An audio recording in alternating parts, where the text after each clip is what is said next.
Kembali kita bersama-sama merenungkan firman Tuhan, belajar dari firman Tuhan supaya kehidupan kita dari hari ke hari dibangun atas dasar kebenaran firman Tuhan. Sebab tanpa firman Tuhan, sesungguhnya kita tidak mampu untuk menjalani hari-hari kehidupan kita yang semakin hari semakin sulit di tengah-tengah setiap situasi dan kondisi yang begitu menerpa kita, yang begitu membuat kita tidak bisa melakukan apapun.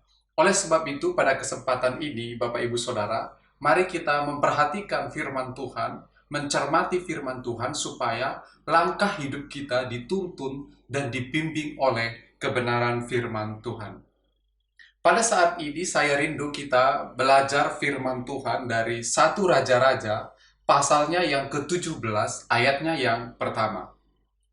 Dari satu Raja-Raja pasal yang ke-17 ayat yang pertama.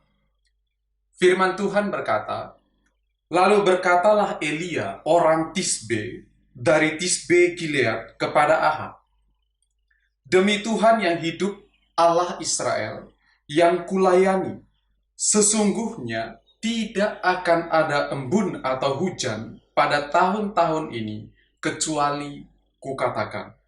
Bapak, Ibu, Saudara yang dikasihi oleh Tuhan Yesus Kristus, kita mengenal seorang nabi gagah perkasa, seorang nabi yang dipakai Tuhan sebagai seorang pahlawan yang menggiring dan membimbing umat Allah kembali kepada Tuhan, yang kita kenal namanya dengan Nabi Elia.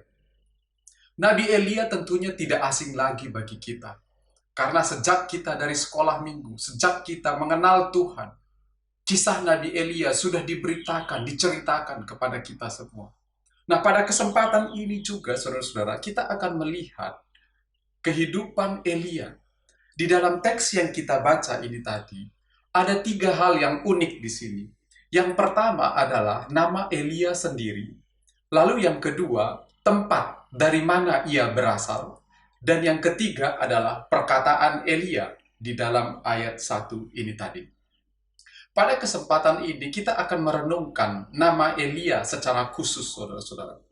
Nama Elia merupakan nama terjemahan dari bahasa Ibrani, yakni Elia. Nama Elia ini diterjemahkan ke dalam bahasa Inggris dengan Elijah.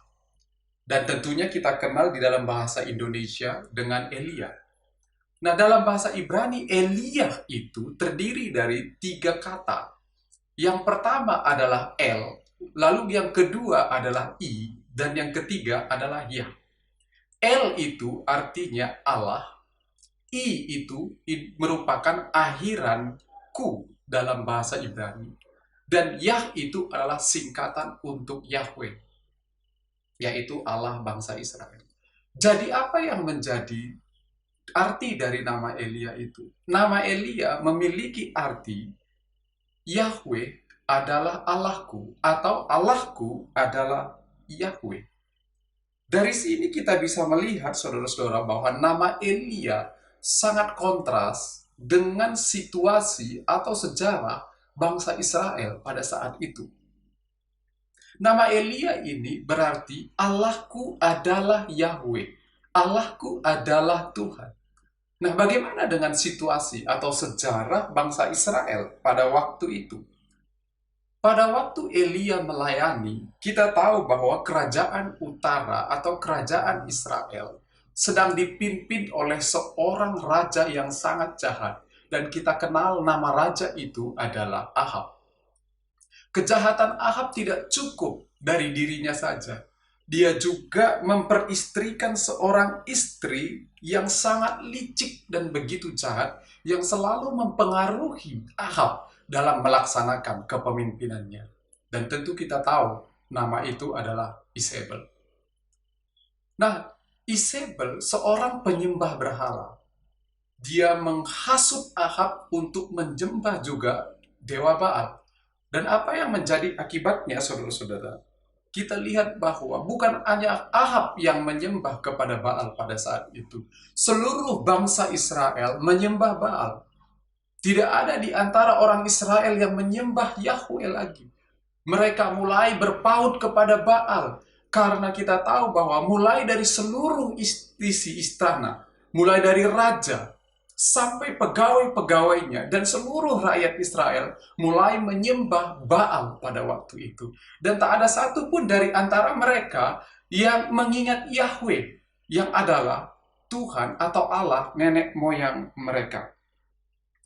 Namun di sini kita memperhatikan bahwa kehadiran Elia secara tiba-tiba, kalau saudara-saudara membaca pasal sebelumnya, tidak pernah ada riwayat Elia disebutkan di sana. Namun secara tiba-tiba kita lihat Elia muncul di hadapan Ahab pada waktu itu untuk menyampaikan pesan dari Allah. Kehadiran Elia dengan namanya Allahku adalah Yahweh merupakan suatu yang kontras dengan situasi atau sejarah pada waktu itu. Elia datang ke tengah-tengah bangsa itu. Elia hadir di hadapan Ahab pada waktu itu, memproklamirkan bahwa dia memiliki Allah, yaitu Yahweh. Sedang kondisi pada saat itu adalah kondisi di mana seluruh bangsa Israel menyembah kepada Baal. Tentunya ini adalah dua hal yang kontras. Elia adalah sosok yang melayani Yahweh dengan sepenuh hatinya. Dan Elia dipakai oleh Allah untuk mengungkapkan hatinya kepada bangsa Israel. Dari sini kita bisa melihat Elia dengan namanya hadir, tampil beda di tengah-tengah bangsa Israel. Saudara-saudara yang dikasihi oleh Tuhan Yesus Kristus, bagaimana kita bisa melihat di bagian ini bahwa Elia merupakan utusan dari Tuhan untuk menggiring bangsa Israel kembali kepadanya. Situasi saat itu sangat kontras dan sangat memilukan hati Tuhan karena bangsa Israel tidak peduli lagi kepada Yahweh. Tetapi Elia hadir mendeklarasikan nama Yahweh. Elia hadir memproklamasikan nama Yahweh di tengah-tengah bangsa itu. Sedangkan seluruh bangsa berpaling kepada Baal. Bapak, Ibu, Saudara yang dikasihi oleh Tuhan Yesus Kristus, di sini kita melihat bagaimana kehadiran Elia tampil beda dengan orang-orang yang ada di sekitar. Kehadiran Elia berbeda dengan orang-orang kebanyakan di sekelilingnya. Tentunya kita bisa melihat bagaimana Elia hidup tampil beda dengan orang-orang yang ada di sekeliling. Nah, saudara-saudara yang dikasihi oleh Tuhan Yesus Kristus, kita akan melihat bagaimana Allah mengerjakan pekerjaan-pekerjaan ajaib lewat hidup Elia. Tetapi salah satu kunci awal dari pelayanan Elia ini, di mana dia hadir dengan memproklamirkan nama Yahweh. Situasi sulit tidak menjadi halangan bagi Elia untuk mendeklarasikan nama Yahweh kepada umat.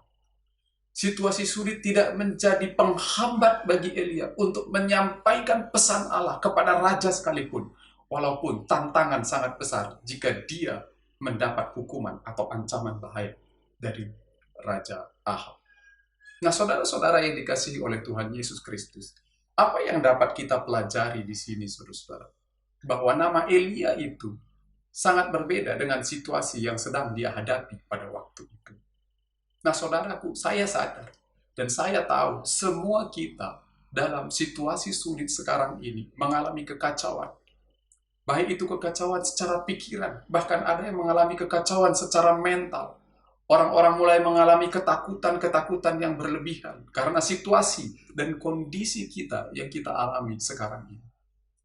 Kalau saudara mulai melihat ke depan, kapan situasi sulit ini akan berakhir? Kapan situasi sulit ini akan berhenti?